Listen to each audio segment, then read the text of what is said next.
मान्यवर, बड़ी प्रसन्नता का विषय है कि संस्कृतम भारतम के अंतर्गत आप यहाँ तर्क भाषा का बड़े मनोयोग के साथ अध्ययन कर रहे हैं।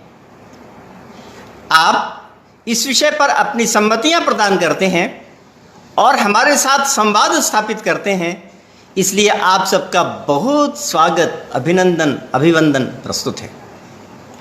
मैंने आपके समक्ष कल भारतीय तर्कशास्त्र, जो कि तर्क भाषा में है, और पाश्चात्य तर्कशास्त्र, इन दोनों की तुलना की थी और ये तुलना इतनी लोकप्रिय हुई कि आप बहुतों ने इस पर सम्मति प्रदान की है।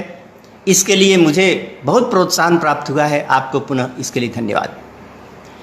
आज मैं जो हेत्वाभास कहे गए हैं उन सब हेत्वाभासों की चर्चा नहीं करूंगा, केवल एक हेत्वाभास की चर्चा हमको करनी है और वो है बाधित विषय।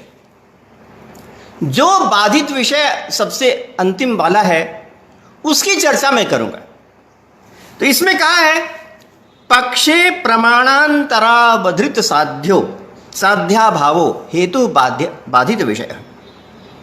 अर्थात पक्ष में अन्य प्रमाण से अगर साध्य का भाव निश्चय हो जाए तो उसको बाधित विषय कहते हैं। अगर अनुमान के द्वारा वह स्थापित हो रहा हो परंतु अन्य प्रमाण के द्वारा वह साधन उस साध्य में नहीं होता, ऐसा निश्चय हो जाए तो उसको बाधित विषय कहा जाता है। और इसको कालात्ययापदिष्ट भी कहा जाता है। न्याय शास्त्र में, न्याय वात्स्यायन भाष्य में भी इसका नाम कालात्ययापदिष्ट भी दिया गया है। अब कालात्ययापदिष्ट का मैं क्या अर्थ करूं? इंग्लिश में इसका अनुवाद हो सकता है आउट ऑफ डेट, अर्थात वो अपने समय से दूर हो गया है। जैसा आज का चिंतन है उस प्रकार से दूर हो गया है। आउट ऑफ डेट अनुवाद कर सकते हैं उसका। तो खैर, बाधित विषय नाम का एक हेत्वाभास है और उस हेत्वाभास का उदाहरण दिया इन्होंने, अग्निरनुष्णः कृतकत्वात् जलवत्। अर्थात आग ठंडी होती है, कृतक माने अनित्य होने के कारण से जल के समान। यह बहुत इंटरेस्टिंग है, मोस्ट इंटरेस्टिंग है कि न्याय शास्त्र के विद्वान अनुमान के द्वारा आग को ठंडी सिद्ध कर देते हैं। इसका अर्थ यही है, आग ठंडी होती है कृतक होने माने अनित्य होने के कारण से जल के समान। तो इसको हम पहले समझने की कोशिश करते हैं। ऐसा कैसे इन्होंने कहा? यहां पर अनुष्ण माने ठंडा होना साध्य है और कृतक माने अनित्य होना साधन है। तो ये व्याप्ति बनाते हैं कि जो जो वस्तु कृतक होती है वो वस्तु ठंडी होती है, जो जो वस्तु कृतक माने अनित्य होती है वो वस्तु ठंडी होती है। ऐसा व्याप्ति बनाते हैं। और व्याप्ति बनाने का आधार है, आधार यह है कि अपनी कृतक चीजों में कितनी चीजें हैं? पृथ्वी, जल, तेज, वायु, चार ही चीजें कृतक हैं। कृतक माने अनित्य हैं। आगे आकाश काल तो हम नहीं लेंगे क्योंकि वो कृतक नहीं होती हैं। तो पृथ्वी, जल, तेज, वायु, ये चार चीजें ऐसी हैं जो कि अनित्य होती हैं। उनका उत्पादन होता है और वो विनष्ट भी हो जाती हैं। और इन चार चीजों में से अगर हम अग्नि को छोड़ दें तो बाकी तीन ठंडी होती हैं। बाकी तीन का जो स्पर्श है वो न्याय शास्त्र में ठंडा ही रखा गया है। माने पृथ्वी, जल और वायु, इनका जो स्पर्श है वो न्याय शास्त्र में ठंडा ही रखा गया है। न्याय शास्त्र में माना है कि अगर पृथ्वी, जल गर्म उपलब्ध होते हैं तो वो तेज के संयोग के कारण से है। मूलतः तो जल ठंडा ही है, मूलतः तो जल में शीतलता ही है। कालिदास ने कहा, शैत्यम ही यत् सा प्रकृतिर जलस्य, शैत्यम ही यत् सा प्रकृतिर जलस्य, ऐसा कहा है वहां पर।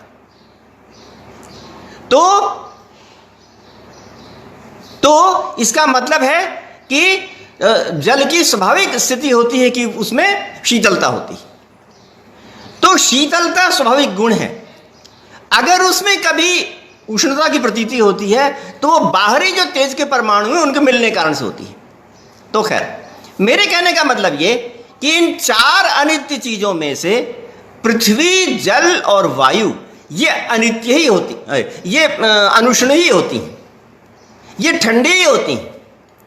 तो फिर कृतक के साथ व्याप्ति हो गई किसकी? अनुष्ण की। जो जो कृतक होती है वो ठंडी होती है। जैसे पृथ्वी, जैसे जल, जैसे वायु, है ना। तीन चीजों को हमने ले लिया। फिर से हम व्याप्ति बनाएं। जो जो कृतक माने अनित्य होती है वो ठंडी होती है। जैसे पृथ्वी, जैसे जल, जैसे वायु। अब यहां पर अग्नि को मत कहिएगा जैसे अग्नि, ऐसा मत कहिएगा, क्योंकि अग्नि को तो हमको सिद्ध करना है। अग्नि तो खुद साध्य है, इसलिए सपक्ष में देखी जाएगी अनुष्णता। अग्नि में अनुष्णता नहीं देखी जाएगी। अग्नि में उष्णता है या अनुष्णता है, इसको हमको सिद्ध करना है। तो अग्नि तो सपक्ष, अग्नि तो पक्ष है। सपक्ष में वो चीज ठंडी दिखाई पड़ रही है। सपक्ष कौन कौन है? पृथ्वी, जल और वायु। इन तीन में वो वस्तु ठंडी दिखाई पड़ रही है। तो कृतकत्व की व्याप्ति अनुष्णता के साथ हो गई। हम कह सकते हैं कि जो जो वस्तु कृतक होती है वो वस्तु ठंडी होती है। जैसे पृथ्वी, जैसे जल, जैसे वायु। अब वो कृतकत्व जो धर्म है वो अग्नि माने तेज में भी है, इसलिए तेज भी ठंडा होता है। यह है सिद्ध करने का प्रकार, यह है अनुमान से सिद्ध करने का प्रकार। परंतु न्याय के लोग ये कहते हैं कि ऐसा अनुमान नहीं करना, क्योंकि प्रत्यक्ष से ही दिखाई पड़ता है कि आग गर्म होती है। मानो अगर प्रत्यक्ष से ना दिखाई पड़ता कि आग गर्म होती है तो न्याय तो अपने अनुमान से सिद्धि कर देते कि आग ठंडी होती है। कर देते ना, अपने अनुमान से सिद्धि कर देते कि वो ठंडी होती है। ये स्थिति है।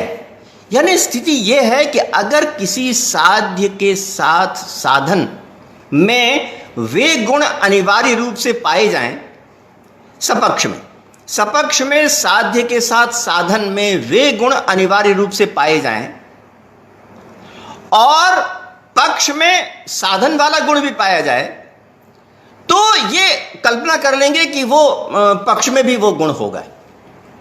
ऐसी कल्पना कर लेंगे।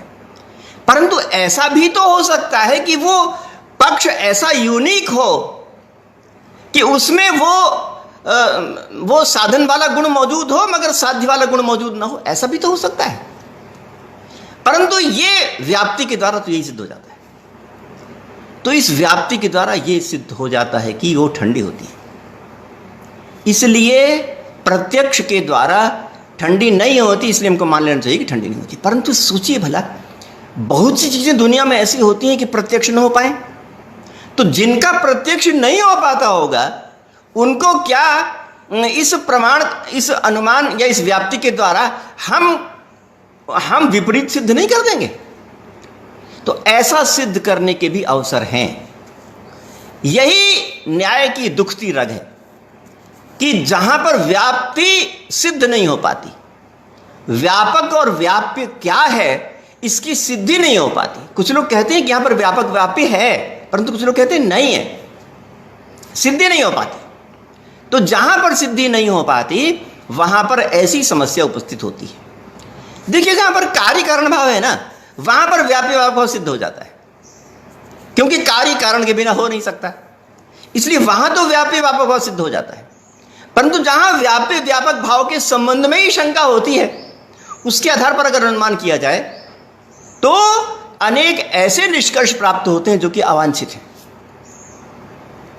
भर्तृहरि ने उसमें कहा वाक्यपदी में कि यत्ने नानुमितोप्यर्थ कुशलैरभिधातृभिः, यत्ने नानुमितोप्यर्थ कुशलैरभिधातृभिः अन्यथैव प्रपद्यते।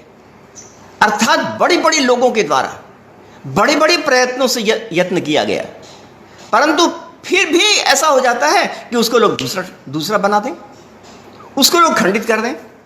ये सत्प्रतिपक्ष वाला इसीलिए भी तो है, क्योंकि उसको लोग खंडित कर दें। वो ऐसी संभावनाएं होती हैं। इसलिए हमको ये देखना ज़रूरी है कि कहाँ पर होता है। मुझको तो ऐसा लगता है कि जो अपना तर्कशास्त्र है, न्यायशास्त्र है, समाजशास्त्र में, धर्मशास्त्र में अथवा व्यवहार शास्त्र में भी इन सब का उपयोग होना चाहिए। परंतु जो भौतिक विज्ञान की बातें हैं या प्राणी विज्ञान की बातें हैं, उसमें अनुमान से काम नहीं चलता है, उसमें अनुमान का उपयोग नहीं होना चाहिए, ऐसा मुझे लगता है। व्यवहार में अन्य जगह पर तो ठीक है, परंतु शब्द के संबंध में अगर हम करते रहें, न जाने कितने शब्द के संबंध में ये अनुमान हुआ। अनुमान करते करते 2000 वर्ष बीत गए। कुछ लोग अनुमान करते हैं कि शब्द नित्य होता है और कुछ लोग अनुमान करते हैं कि शब्द अनित्य होता है। फिजिक्स की बात है ये।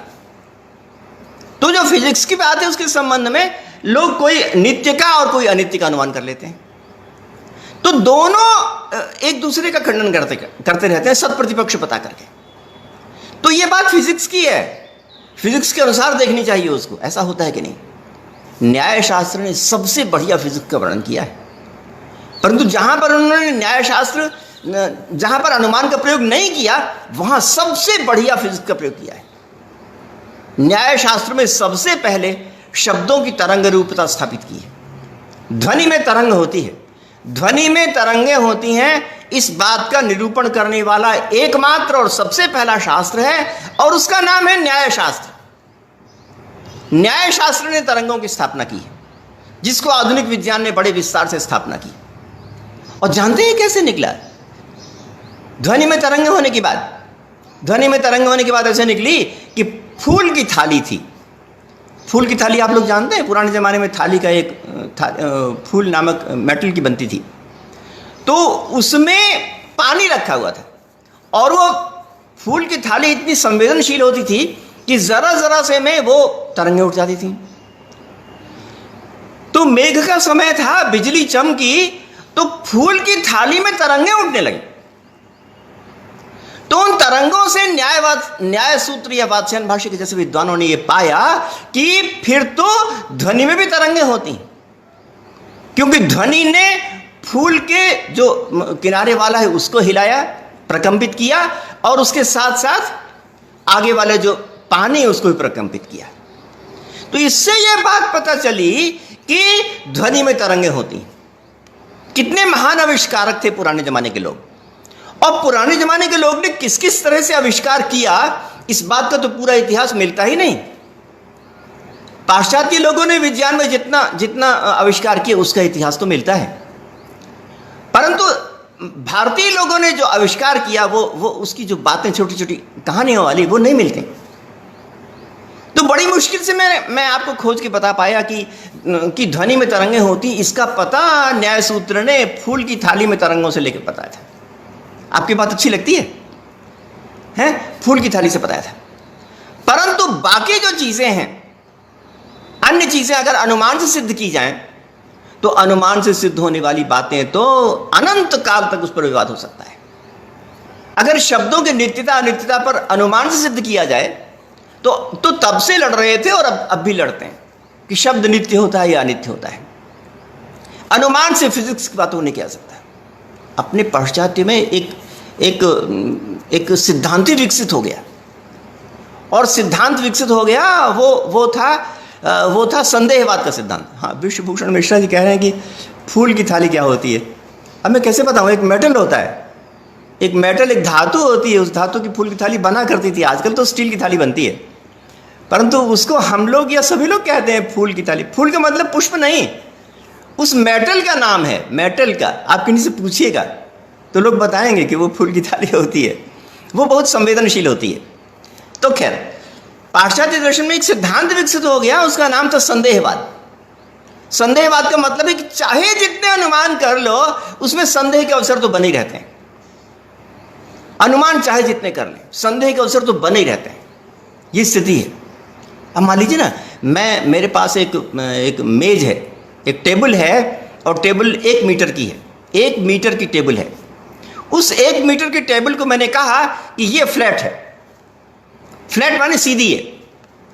सीधी का मतलब उसमें गोलाई नहीं है, वो सीधी है, ऐसा मैंने कहा। ऐसा आप सभी लोग कहेंगे, ऐसा मैंने कहा। तो मैंने कहा, और न्याय शास्त्र के लोगों ने उसमें अनुमान भी किया। अनुमान ये किया कि क्योंकि ये सीधा जो टेप है, टेप इसमें लगाएं तो वो सीधा 1 मीटर तक जाता है और वो स्वयं सीधा है, इसलिए उससे जिसको नापा गया है वो भी 1 मीटर का है और वो भी सीधा है। इस प्रकार से अनुमान किया, इस प्रकार से उन्होंने अनुमान किया। परंतु वो जो अन्य दार्शनिक वो कहते हैं कि इस अनुमान के संबंध में जो बहुत ब्रॉड स्केल में देखा जाए तो क्या इस अनुमान अशुद्ध नहीं हो सकता? क्योंकि हम जानते हैं कि पूरी की पूरी पृथ्वी गोल है और पूरी की पूरी पृथ्वी में भी तो ये हमारी टेबल रहती है, हमारी मेज रहती है। तो अगर पूरी की पूरी पृथ्वी गोल है और पूरी की पूरी पृथ्वी का जो परिधि है वो 39,600 किलोमीटर है, 39,600 किलोमीटर की पृथ्वी है, पृथ्वी की परिधि 39,600 किलोमीटर की परिधि है। मतलब अगर मीटर में देखा जाए तो 3,96,00,000 मीटर, 39,600 का मतलब 3,96,00,000 मीटर की परिधि गोलाकार बनती है।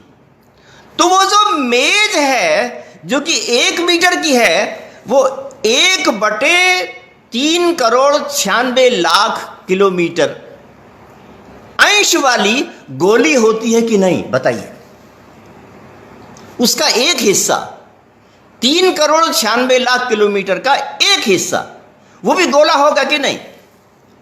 अगर आप कहेंगे कि वो गोला नहीं होगा तो 2 किलोमीटर कैसे होगा, फिर 3 मीटर कैसे होगा, फिर 4 कैसे होगा, फिर 3,96,000 किलोमीटर कैसे होगा?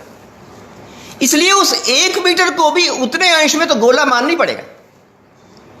तो इतने विस्तार से हमने अनुमान किया था, परंतु इस सूक्ष्मता में जाके तो हमको मानना पड़ा कि इतने अंश तो गोला ही होता है। इस प्रकार से हमको अनुमान के द्वारा, अनुमान के कर लेने पर भी प्रत्यक्ष से और सूक्ष्म अंतरों से, टेलीस्कोप से अथवा माइक्रोस्कोप से अथवा गणित से हम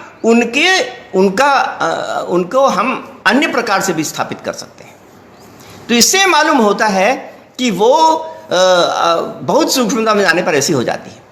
न्याय के जो सिद्धांत हैं उनकी अपनी सीमाएं हैं और अपनी सीमाओं में वो व्यवहार शास्त्र में, धर्मशास्त्र में और कानून में भी वो बहुत अच्छे काम देते हैं। उनका उपयोग करना चाहिए, उनका उपयोग करना चाहिए। सुप्रीम कोर्ट के जज थे डॉक्टर मार्कंडेय काटजू जी, तो वो अपने फैसलों में, कानून में मीमांसा के सूत्र को उद्धृत किया करते थे। मीमांसा के सूत्रों से कानून की व्याख्या उन्होंने की थी। तो इस प्रकार जहां जहां संभव हो हमको न्याय भी लगाना चाहिए, सांख्य भी लगाना चाहिए। परंतु इतना हमारा निवेदन है कि न्याय का अगर प्रयोग करें तो ब्रॉड पर्सपेक्टिव में, जो विशाल व्यापक परिदृश्य है उसके आधार पर करना चाहिए। देखिए, हम आधुनिक युग में रहते हैं। आधुनिक युग में हम तर्क भाषा की जैसी पंक्ति है केवल उतना ही करके रह जाएं तो उससे नहीं बनती है बात। जो तर्क भाषा है उसको जितने भी फिजिक्स के सिद्धांत बताए गए हैं, जितने भी अनुमान के सिद्धांत बताए गए हैं, उसके समतुल्य जो सिद्धांत आजकल चलते हैं उन सबके साथ तुल्यता स्थापित कीजिए ना, उन सबको मिला के बात कीजिए ना।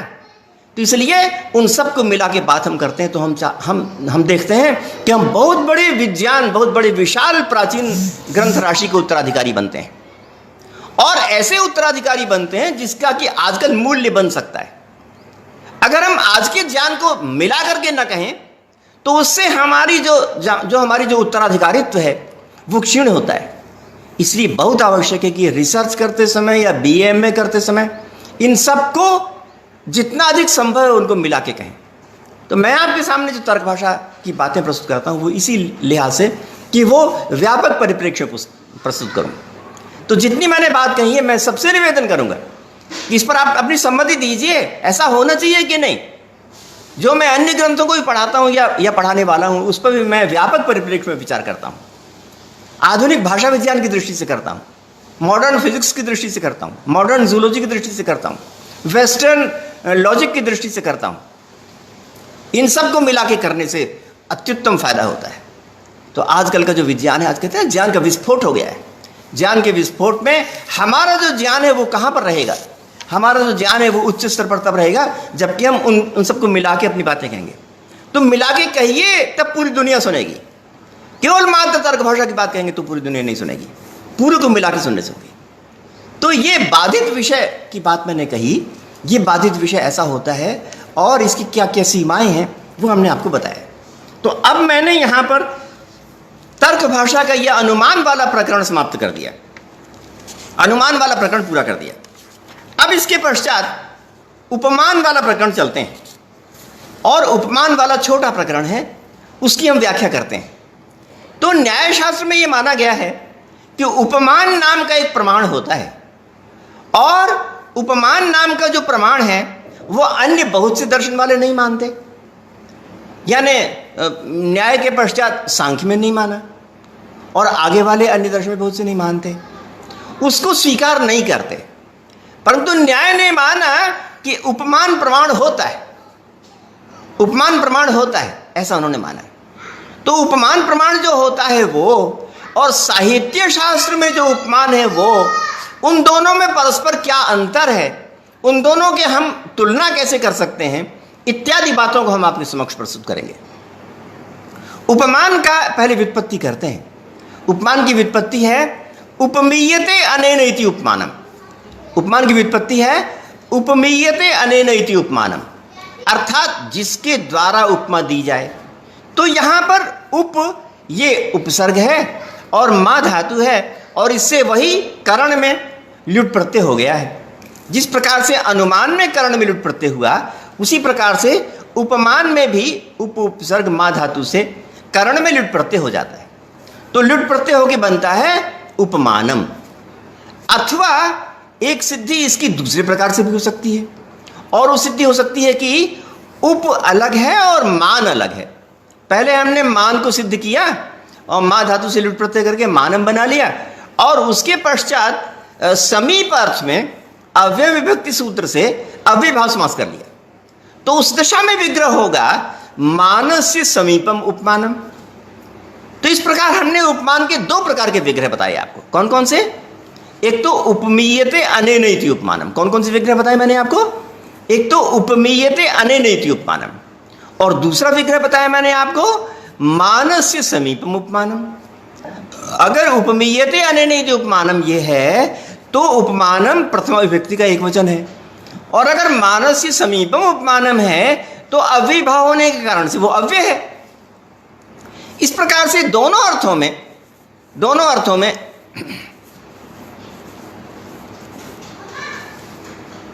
उपमान लिखा है आपने, विश्वभूषण मिश्रा जी ने।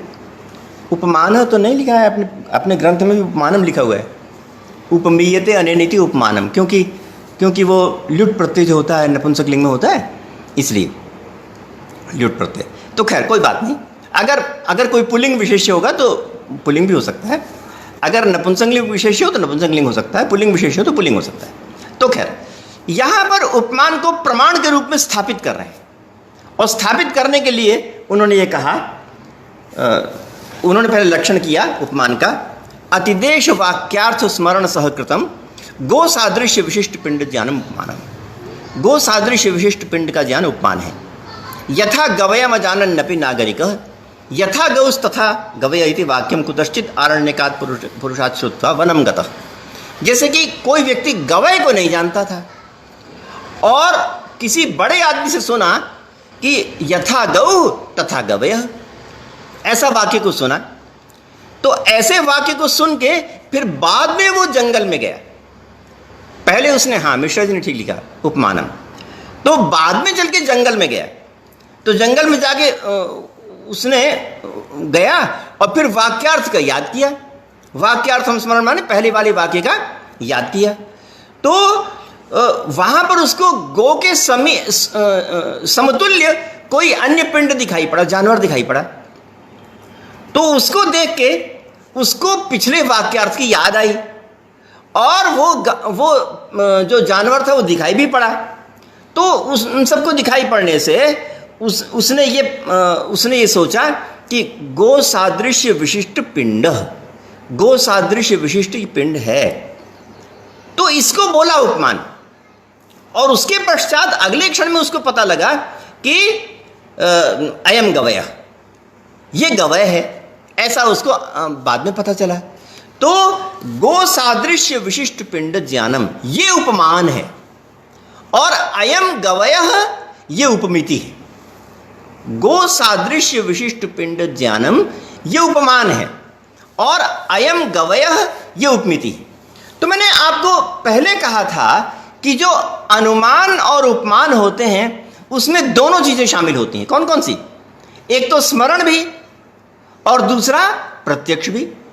स्मरण प्लस प्रत्यक्ष बराबर है अनुमान, स्मरण प्लस प्रत्यक्ष बराबर है उपमान, और स्मरण भी ना हो प्रत्यक्ष भी ना हो वो होता है आगम।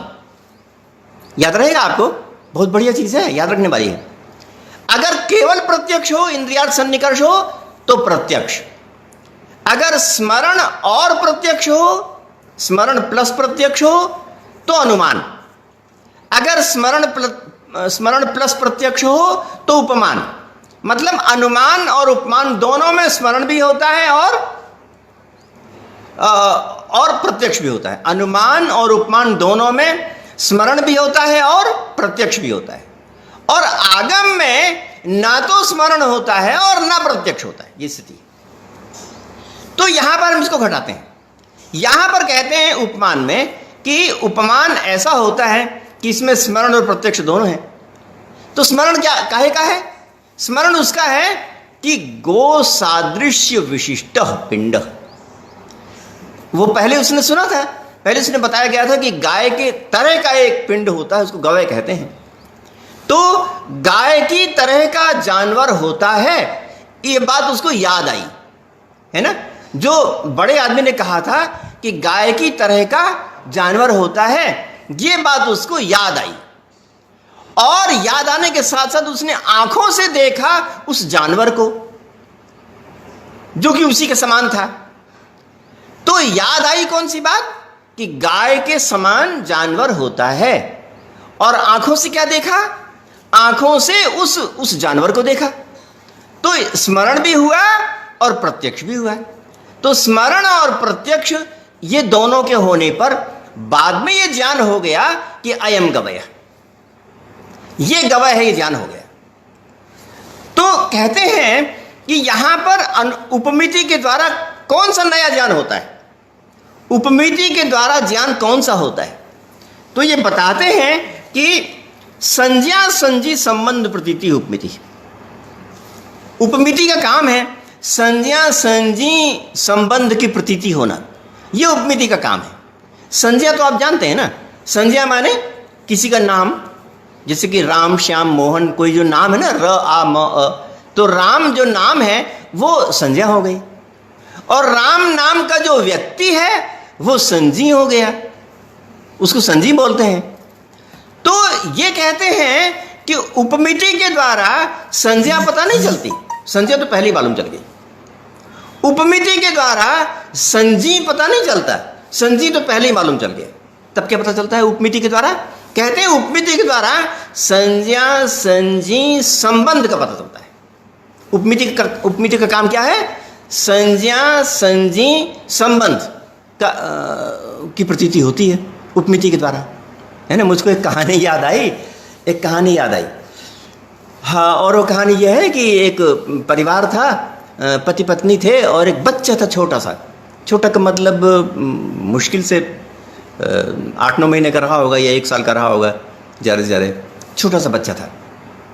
तो उस समय वो जो उसका जो पति था वो प्रवास में चला गया, जाने लगा कुछ कमाने के लिए, है ना। पुराने ज़माने में लोग जाया करते थे कि पुराने ज़माने में प्राकृत में बहुत सी कहानियाँ आई कि एक था प्रवास में गया और वो भरूच में चला गया। भरूच आजकल भी वो है ना, गुजरात में जो प्रांत है उसका नाम है। तो प्राकृतिक कहानी में लिखा हुआ है कि वो वहाँ पर चला गया तो वहाँ पर चले जाने पर उसकी पत्नी ने ऐसा मार्मिक पत्र लिखा है उसमें कि प्राकृतिक कहानियों में लिखा हुआ है ना, प्राकृतिक कहानी में लिखा हुआ है। तो अब है ना, आजकल तो इतने साधन है पत्र के, और टेलीफोन है, मोबाइल है, सब कुछ था, परंतु वहाँ पर तो पत्र भी नहीं चलता था, तो मार्मिक पत्र हो सकता था। तो उस ज़माने में वैसे कोई साधन नहीं थे, तभी ऐसा मार्मिक पत्र लिखा गया, तभी मेघदूत जैसा जो ग्रंथ है वो लिखा जा सका। तो खैर, तो वो चला गया और जाने पर 3-4 बरस तक नहीं लौटा, और 3 या 4 बरस के बाद वो वहाँ से लौटा। तो उसने खबर की लौट रहे हैं, तो अब लौटने भी कैसे होता है, ट्रेन तो थी नहीं, एक दिन में थोड़ा चले, उसके बाद रात में किसी गांव में रुक गए, उसके बाद वहाँ पर पहुँचे। तो वो अंतिम समय में जब वो एकदम पास में ही था, तो उसमें भी रात शाम हो गई थी, तो उसने वहाँ किसी गांव में जाके, किसी धर्मशाला में, किसी गांव में रुक गया। संयोगवश उसका जो बेटा था वो भी 4 बरस का हो गया था या 5 बरस का हो गया था, तो वो भी गांव के बाहर गया किसी काम से, और उसको भी देर हो गई थी, तो उसने भी वहाँ पर उसी धर्मशाला में रुक गया। तो उसने आंखों से देखा भी उसको, जो पिता है ना, उसको आंखों से देखा भी उसको, तो भी उसकी बातचीत नहीं हुई। उसने सोचा कि होगा कोई व्यक्ति, तो वो अलग सो गया, और उसके बाद वो अलग सो गया। उसके बाद जब सवेरा हुआ, तो सवेरा होने पर वो जो पिता है वो दूसरे रास्ते से, और जो बेटा है वो दूसरे रास्ते से उसी घर में पहुंच गया, उसी घर में पहुंच गया। तो पत्नी ने देखा कि पति आ गए, बड़ी प्रसन्न हुई, और पुत्र को तो मालूम नहीं था कुछ भी कि वो आ गए। तो पुत्र से मां ने कहा कि देखो बेटा, ये तुम्हारे पिता हैं। तो अब मैं आपसे पूछना चाह रहा हूं कि जो उसकी मां ने कहा कि देखो बेटे, ये तुम्हारे पिता हैं, यहां पर नई बात कौन सी बताई, नई बात कौन सी? क्योंकि यहां पर संज्ञा तो पता ही है उसको, मेरे पिताजी का नाम घनश्याम है, ये बात उसको पहले से मालूम थी। और संजी माने जो मुख का आकार है वो भी उसने पहले देख लिया था। कहाँ देखा? वो धर्मशाला में, धर्मशाला में मुख का आकार भी देख चुका। तो संज्ञा को भी जानता था और संजी को भी जानता था। क्या चीज है जो कि नहीं जानता था? बताइए बताइए, क्या चीज है जो कि नहीं जानता था? वो बेटा संज्ञा को भी जानता था और संजी को भी जानता था। क्या चीज है जो कि नहीं जानता था? तो वो चीज है संज्ञा संजी संबंध। कौन सी चीज है? संज्ञा संजी संबंध। जिस बात को वो नहीं जानता था और जिससे वो परम प्रसन्न हुआ और जिसके बताने पर वो उसके चरणों पर गिर पड़ा, वो चीज है संज्ञा संजी संबंध। तो मैं इस कहानी से ये बताना चाह रहा था कि संज्ञा अलग होती है, संजी अलग होता है और संज्ञा संजी संबंध अलग होता है। आप मेरी बात समझ रहे हैं? संज्ञा अलग होता है, संजी अलग होता है, संज्ञा संजी संबंध अलग होता है। तो ये यहां पर कहा उपमान में कि उपमिति में क्या बताया जाता है? उपमिति में संज्ञा नहीं बताई जाती। संज्ञा कैसे पता चल गई उसको? क्योंकि गवय नाम पहले से है, गवय नाम पहले से उसको जानता था, तो संज्ञा तो मालूम थी उसको। और संजी कैसे मालूम था उसको? जब वो जंगल में गया और आंखों से उस जानवर को देखा तो संजी भी जान गया। तो संज्ञा भी जानता था और संजी भी जानता था। क्या नहीं जानता था? अयम गवय, ये गवय है, ये नहीं जानता था। तो ये जो है अयम गवय, ये वाली प्रतीति उपमान के द्वारा होती है।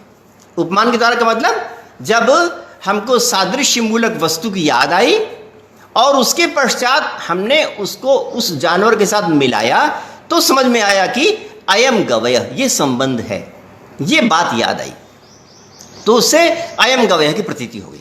तो यह है उपमान और यह है उपमिति। मैंने आपको मनोरंजक ढंग से बताने की कोशिश की। आपको कैसा लगा? आपको अगर अच्छा लगा हो तो बताइए कि इस प्रकार से हमको प्रतीत होता है कि ये उपमान होता है और ये उपमिति होती है। अब मैं ये बताने की कोशिश कर रहा हूं कि ये जो बात है वो अनुमान से सिद्ध नहीं होती, इसके लिए उपमान मानना ही पड़ेगा। अब आगे मैं ये बताना चाह रहा हूं कि ये जो पूरी प्रक्रिया अथवा बात है वो अनुमान से सिद्ध नहीं होती, क्योंकि अनुमान सिद्ध नहीं होती, इसलिए उपमान को मानना पड़ता है। ये मैं बताने जा रहा हूं। इसका प्रमाण यह है कि अनुमान में कहते हैं कि साध्य और साधन दोनों रहने चाहिए, दोनों आंखों से दिखाई पड़ने चाहिए। साध्य और साधन ये दोनों आंखों से दिखाई पड़ने चाहिए, ये साथ साथ रहते हैं, ये चीजें साथ साथ दिखाई पड़नी चाहिए।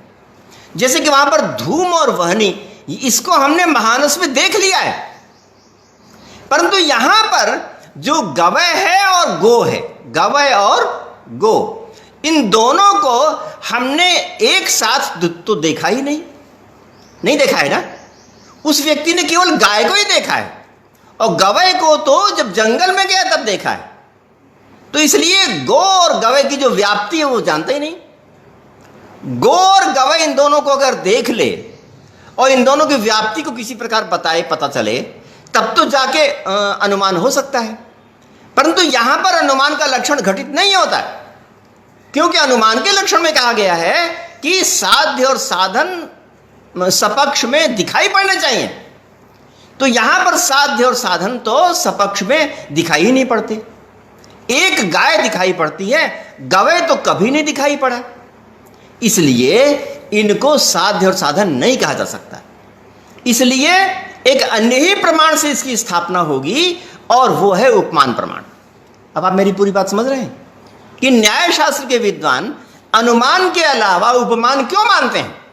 क्यों मानते हैं बताइए? न्याय शास्त्र के विद्वान अनुमान के अलावा उपमान क्यों मानते हैं?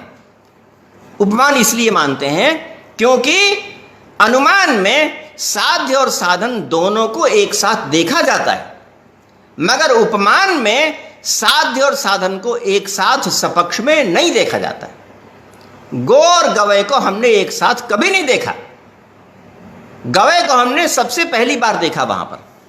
इसलिए अनुमान का लक्षण घटित न होने के कारण से हम यहां पर अनुमान के अलावा उपमान को अलग से स्थापित करते हैं। इतनी बात आप समझ गए? इतनी बात समझने के पश्चात मैं एक दूसरी बात बताना चाह रहा हूं, और वो बात यह है कि देखिए, गो और गवय में सामान्य नहीं रहता है ना। गो एक अलग अलग प्राणी है और गवय एक अलग प्राणी है। ये जो गवय नाम है ना, उसके कारण से लोग समझ लेते हैं कि वो एक तरह की गाय ही है ना।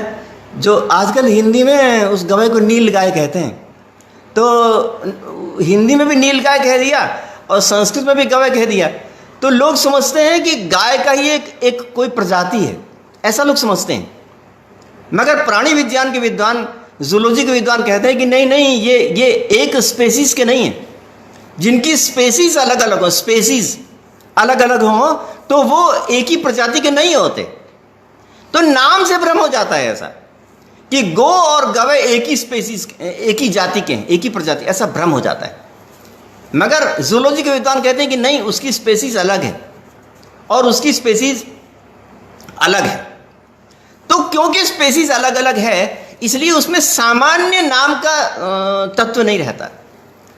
मैंने पहले एक बार बताया था आपको, एक होता है सामान्य और दूसरा होता है सादृश्य, हैं? दो बातें बताई। मैं बहुत पते की बात, बहुत ही रिसर्च वाली बातें बता रहा हूं आपको। लिख लेना चाहिए और याद कर लेना चाहिए। इस प्रकार की चीज़ों को अगर आप रिसर्च में लिखते हैं तो बहुत फायदा होता है, और ये बिल्कुल अनमोल स्वर्णिम बातें, क्योंकि पुस्तकों में नहीं मिलती ये सब बातें। मैंने उनका अनुभव किया है वर्षों से, 50 वर्ष से मैंने उसका अनुभव किया है, इसलिए मैं बताता हूं। तो मैं ये कह रहा था कि एक सामान्य होता है और एक सादृश्य होता है, हैं? मैं बात बहुत पते की कहने जा रहा हूं। देखिए, एक सामान्य होता है और एक सादृश्य होता है।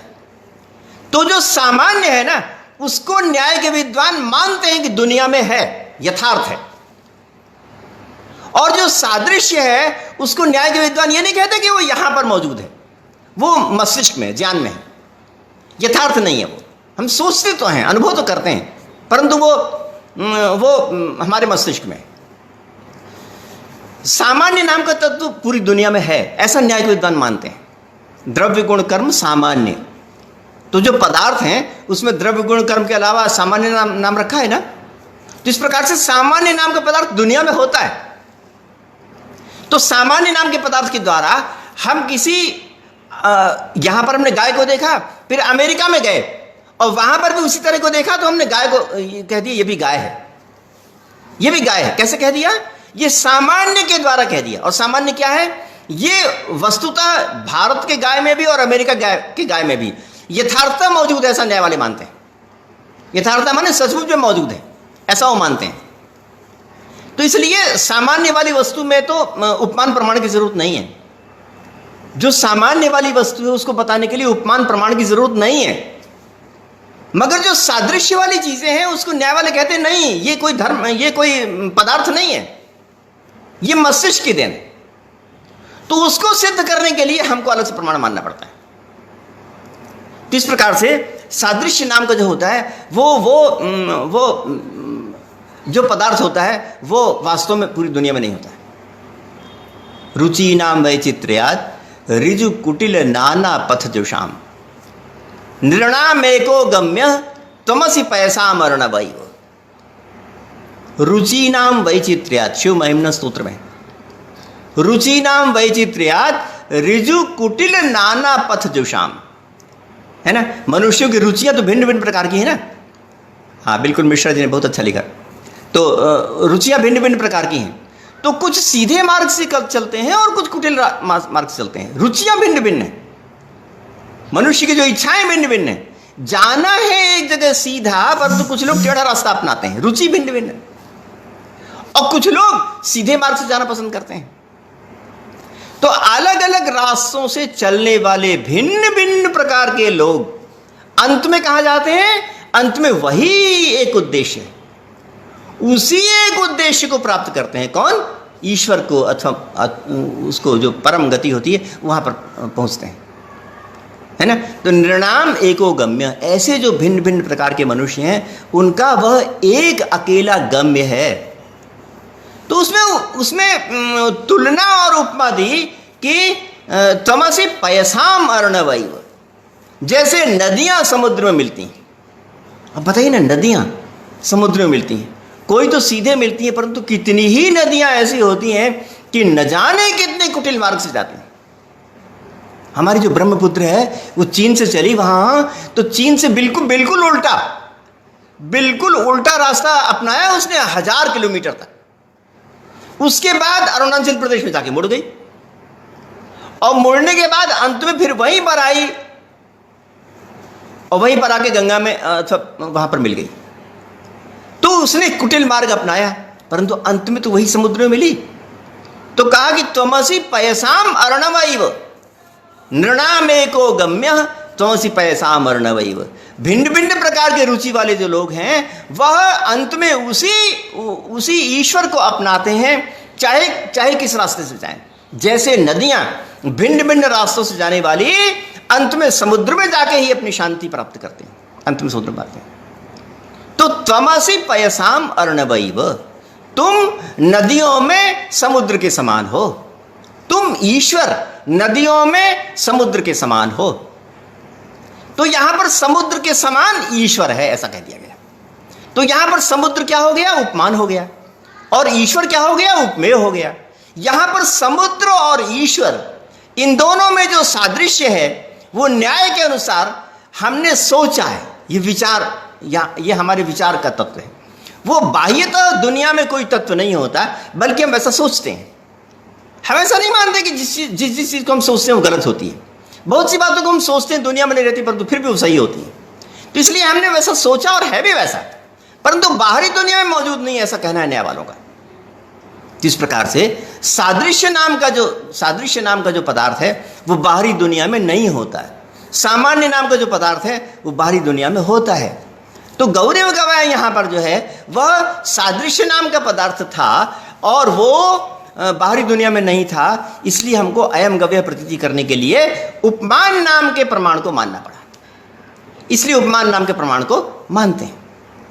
परंतु जो दर्शन के विद्वान उपमान नाम के प्रमाण को नहीं मानते, वो या तो शब्द प्रमाण से कह देते हैं और या फिर अनुमान के द्वारा ही। तो इस प्रकार से कुछ लोग उसको अमान्य भी करते हैं। तो मैंने आपको इतने संक्षिप्त शब्दों में ये बताने की कोशिश की कि उपमान प्रमाण क्यों मानना पड़ता है। उपमान प्रमाण की स्थापना क्यों है? देखिए, किसी भी ग्रंथ को पढ़ने के लिए उसके हृदय में जाकर के उसको तत्व को समझना चाहिए। जब हम अंदर में जाकर उस तत्व को समझते हैं तो पता चलता है कि उसके अंतर्गत बहुत सी बातें कही गई हैं। तो इसलिए हम अंतर में प्रवेश करके बातों को समझें कि उसमें और उसमें क्या अंतर होता है। अब न्याय शास्त्र में जो उपमान है और काव्य शास्त्र में या साहित्य शास्त्र में जो उपमान है उसमें बहुत बड़ा अंतर है।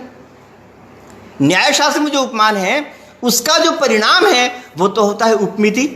उपमान और उपमिति इन दोनों को मिला के बोलते हैं न्याय शास्त्र वाले, परंतु साहित्य शास्त्र वाले उपमान के साथ उपमिति को नहीं मिलाते, वो उपमान के साथ उपमेय को मिलाते हैं। उपमान और उपमेय है ना, दोनों के जो कंट्रास्ट धर्म है वो उपमान और उपमेय है, दोनों के साथ रहने वाले। तो उनका जो तरीका है वो भिन्न प्रकार का है। तो इस प्रकार से हम यहाँ पर न्याय के प्रसंग में उपमान और उपमिति को बताते हैं और साहित्य शास्त्र के विद्वान उपमान, उपमेय और साधारण धर्म इत्यादि को बताते हैं।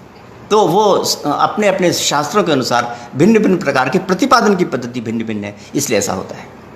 तो मैंने बड़े संक्षेप शब्दों में आपके सामने ये प्रस्तुत करने का उपक्रम किया कि उपमान क्या होता है और उसको मानने की आवश्यकता क्यों होती है, इस बात का प्रतिपादन किया।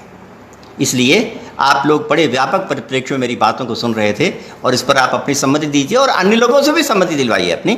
जो लोग यहाँ पर अध्ययन कर रहे हैं वे भी, और जो लोग इसको नहीं सुन रहे हैं उनसे भी मैं आग्रह करूँगा, आइए संवाद स्थापित कीजिए, आइए बताइए हम जो कह रहे हैं कि व्यापक परिप्रेक्ष्य में होना चाहिए, इसमें कितनी सच्चाई है, इस बात को सब लोग खुल के बताइए। एक मंच है इस समय, आज की कठिन परिस्थिति में जब ये कोरोना की दिक्कत चल रही है, उस समय ये मंच है सबसे बढ़िया, और उसमें आप सब लोग बताइए कि आपको कैसा कैसा लगता है जो मैंने बातें कही। अगर आप सब लोग मिलके जो समझ दे रहे हैं वे भी, जो सुन रहे हैं वे भी, जो नहीं सुन रहे हैं वो भी, वो सब लोग इसमें समझ दे के बताइए, तो मेरे को उत्साह बढ़ता है, कार्य करने की प्रेरणा मिलती है, और आपको भी लगता है कि हम इस जमाने में रह करके हमने जो बातें कही हैं वो आधुनिक दृष्टि से इसकी उपादेयता है, इस बात की सिद्धि होती है। इसलिए आपने मेरी बात व्यापक परिप्रेक्ष्य में बड़ी प्रसन्नता के साथ, बड़ी तन्मयता के साथ सुनी, इसलिए मैं आपको बहुत धन्यवाद समर्पित करता हूँ। धन्यवाद।